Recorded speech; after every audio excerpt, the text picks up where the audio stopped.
Britain relentlessly squeezed India for every last bit of resource for its own uses. In 1943, up to 4 million Bengalis starved to death, partly because their food was diverted towards British soldiers during World War II. Winston Churchill said the famine was their own fault for breeding like rabbits.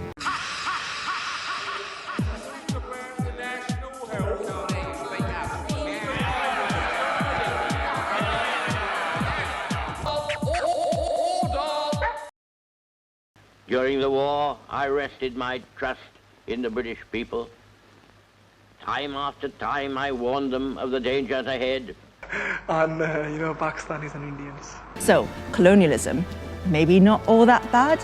Unfortunately, Britain also stole $45 trillion from India, all the while exploiting religious divisions between the Hindu and Muslim communities and further turning them against each other. Well, we're all seekers in a certain way, but how do you think it is in America? I mean, I know a lot of people in England, for instance, do rebel against their parents' religion, but I found that in America there's a tendency to go to church even if one disagrees with what they say, just because one's parents want one to. Talk a lot about my religion and, hear other people speaking about too. They might convince me that there are certain things in my religion which are not right. This morning, the festival of the sacrifice of Prophet Abraham of his son Ishmael. May peace be on both of them. Because he had a dream that God asked him that he should sacrifice whatever he loved most. I think so. I think Muslims can be kept together by their religion, Islam. No, but we're talking about people. For example, what was the core that made Hindu and Muslim go apart? What was the real reason that there was such strife? Religion. I hope religion never does bring everyone together, because I think that if the world were to be united even under 5 great religions, I think there'd be a sterility of thought and a conformity of thought which would be very destroying. Might be a Hindu, I might say that I'm a Hindu, but there again I'm questioning my religion. I've always been questioning my religion till I've been old enough to question it, till I've been old enough Johnny, you to can't just cut ties like that. Of course you can't, no, but you can question the fundamentals of your belief. And I don't want to be convinced, because I've been brought up for 17 years believing that my religion is right, and here all of a sudden 34 people are telling me, well, this is wrong and this is wrong with your religion, and I don't want them. I don't want to be convinced. Well, we're all seekers in a certain way, but how do you think it is? Well, that's what we are all doing We right now. started it now. Well, this is going in a circle, because this is where I say again, why haven't you done it yet? Same in Pakistan, Islam, all Muslims, we go about our parents who are Muslims, so the children are Muslims, there's no choice. We're following traditions and traditions. They go to the mosque because the parents are going. It's just like in America. Organized religion is based on that. It was founded in 1942, when there were very handful of Muslims in this country, and mostly traders. And during the Second World War, Muslim soldiers began to come here from France. They naturally wanted some place to pray. We celebrated In going to church. Personally, I think that in America there's far more churchianity than Christianity. Well, Well, you're very drastic. I mean, why haven't you done this and said that? I mean, it goes slowly, Johnny. Yes, well, it has to, yes. And let me call you upon a point. You said that in America, the different religions have not split America into 3 different nations, but it has certainly split America into thousands of different communities. And as you'll see, in some ways, a distinctive kind of person migrated to the colonies, or at least tended to, in ways that will make perfect sense. So for one thing, and in a way this sounds obvious once you think about it, people who migrated to the colonies tended to be risk takers. These were people who were willing to take a risk. They were willing to make the hazardous passage across the sea, put themselves at a distance of several months' travel from everything that they knew, and start life anew in what they assumed to be some kind of a wilderness. They were people who wanted something, maybe to better their condition, and they weren't afraid to act on that desire to reach for it. Obviously, these are people who are going to be pretty independent. And they were often people who didn't simply accept the status quo. Now, all of these are really big, broad generalizations, but as big and broad as they are, you can see in a general sense that people who are deciding to migrate in this way, certainly many of them would have shared some of these characteristics to some degree. They became the sites of mass slaughter while Britain sat back and watched. Empires of dirt. By the 1830s, people from every level of Chinese society were hooked on opium. After Emperor Daoguang received reports of mass addiction all over the country, he'd had enough. Soldiers burned all the opium they found. British traders lost 20,000 chests of opium, equivalent to about £2 million. This led to the First Opium War in 1839. Squeezing India for every last ounce of profit. They were really good at it. In the 1600s, when the East India Company was established, Britain accounted for less than 2% of the world's GDP, while India accounted for almost a quarter of it. By the 18th century, Britain had become one of the most powerful empires in the world, while the prosperity of the Mughal Empire was fading fast. Romans, Anglo-Saxons, Vikings, Normans, Flemings, Huguenots, Indians, Kenyans, Russians, and in more recent times, Americans, Australians, and soon-to-be Hong Kong Chinese. Let's face it, at some point in the last 12,000 years, every one of our ancestors was an immigrant to these islands. And if anyone's daring enough to take a DNA test, you may get some interesting discoveries. You may discover that actually... You might be one.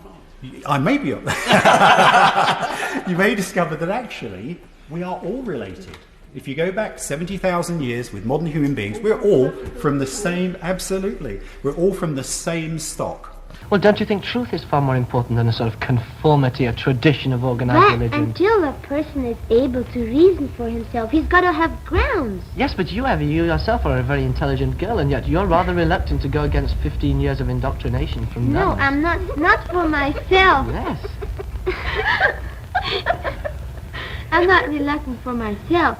I'm reluctant for the people I will hurt by doing that. I don't think that I should do that as soon as now when I'm not completely certain of what I want to believe. So, in fact, you'll never really have an opportunity because your mother will always be against you changing your religion, and you'll never want to offend your mother. Oh, but that means now what, you see, my parents are foreign, and they kind of believe that a young girl of 17 doesn't have her mind made up yet, and they'd rather wait. But if after some years, let's say at 21 and 22, I come up to them and say, I don't agree with my religion anymore, they'll accept it, but right now they won't. But by the time you're 21, you're thinking, for 21 years along Catholic lines will have been conditioned. Look, I'd like to move it on to the area which concerns everybody, and that is, do you think that there's any hope that religion can begin to get people together before man really destroys himself? Which is a good thing, which means that there is full representation of all different philosophies in America. Do you think it's good that the Jewish don't mix with the Catholic, and the Catholic don't mix with the Protestants, and everyone keeps in their separate circle the way I've seen? Are you telling me that the towns are divided according to religion in America? They're not divided, they are aligned, but there is certainly a mental division. I think America, more than any other country, has religious integration. But how does this... I can't quite understand. If you're arguing for each individual's search for truth, aren't you arguing against organized religion in the world? Yes, I'm arguing against Islam, but I'd never thought about it. I was following a family tradition, but since coming to America, I've gone against it. Mrs. Siddiq gives her husband his meal when he comes back early in the morning, and after he's gone to bed, she does the housework and reads the Quran and does some sewing or knitting, or she goes to visit her neighbors who are also Pakistanis, and this is how she spends her time mostly. And Mrs. Siddiq, had you seen your husband before you were married? She only saw him after coming to England. Here in Rieux-la-Pape, unemployment is at 20%. Shops are closed. Young men have the run of the area, and few women are in the streets. Our camera is not welcome. The men would rather leave the place. Yet again, not everybody seems convinced by the march. There aren't many Muslim women with us. They like the idea but still don't join us. Why not? Well, I don't know. Maybe, no, I don't know. Every country has its own character. Not that I've discovered yet. America? Yeah, I don't like America. Yeah, America's moving mad. I don't like America. It's terrifying. America, actually. Everything's too big. Yeah, I don't like the look of it. What about you? I don't think I dislike any of them really. No. I don't think I dislike any of the countries I've been to, so I guess we're all good. And I like Holland because of the relaxed laws over there.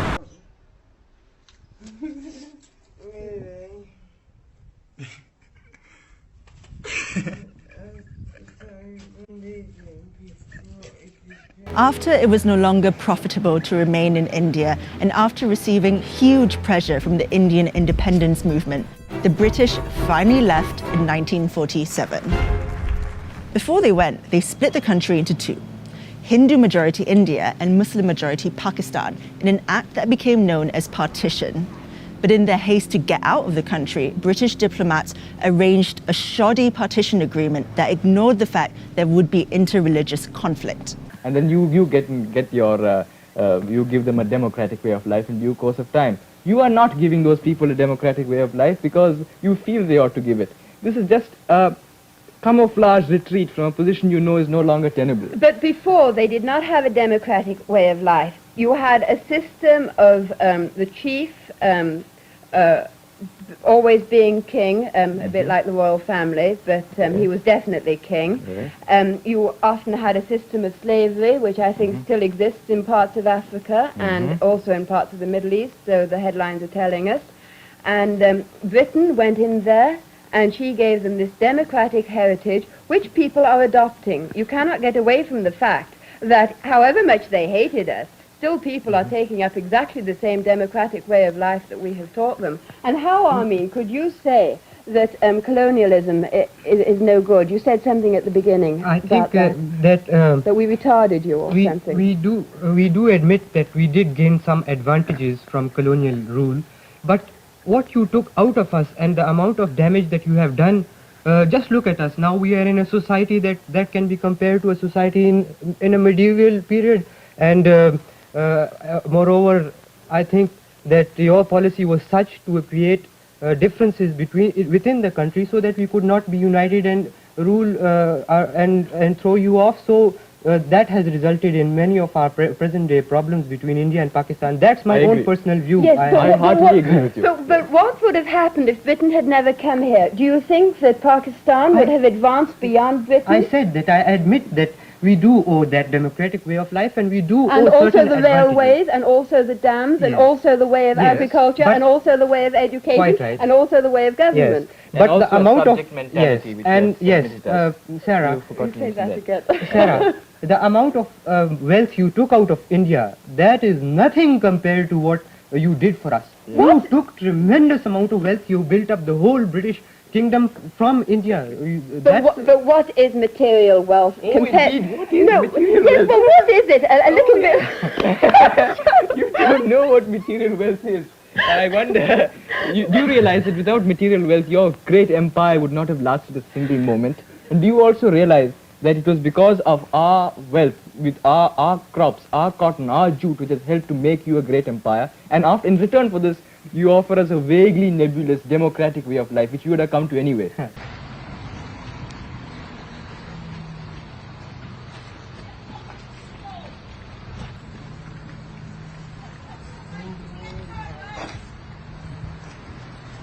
He's not been smoking out. Are you telling me? He's not been smoking out. He must be high on life then, eh? Up in the clouds, mate. Up in the clouds.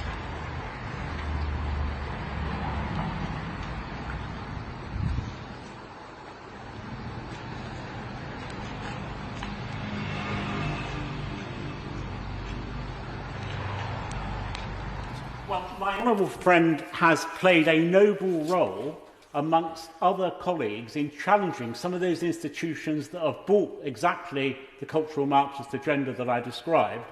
And I'm thinking in particular of the work that he and I and others have done in ensuring that the good name of Sir Winston Churchill and Horatio Nelson are not besmirched.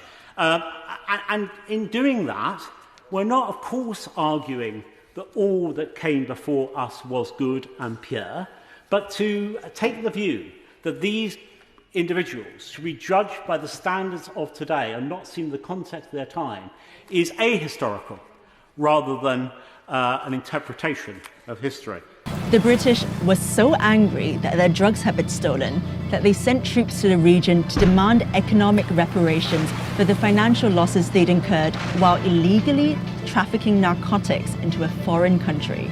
They were also angry that China refused to open up more ports to British trade and had disrespected their traders. Back in the UK, the press depicted the Chinese as barbarians who had insulted the honour of Brits abroad. In an act of war, Britain occupied Hong Kong, then a sparsely inhabited island off the southeast coast of China.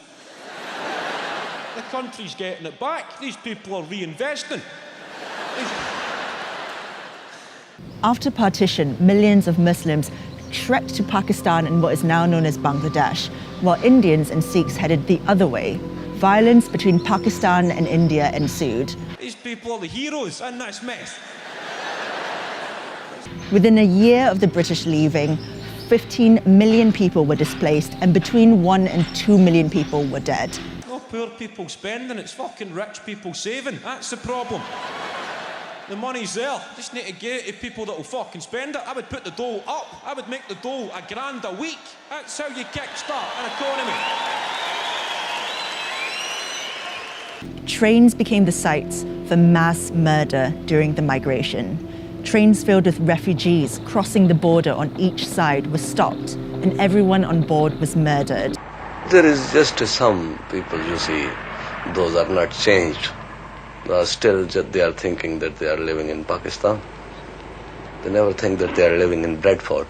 They think that this country is their own, you see. Everybody like that. It is a natural thing, you see.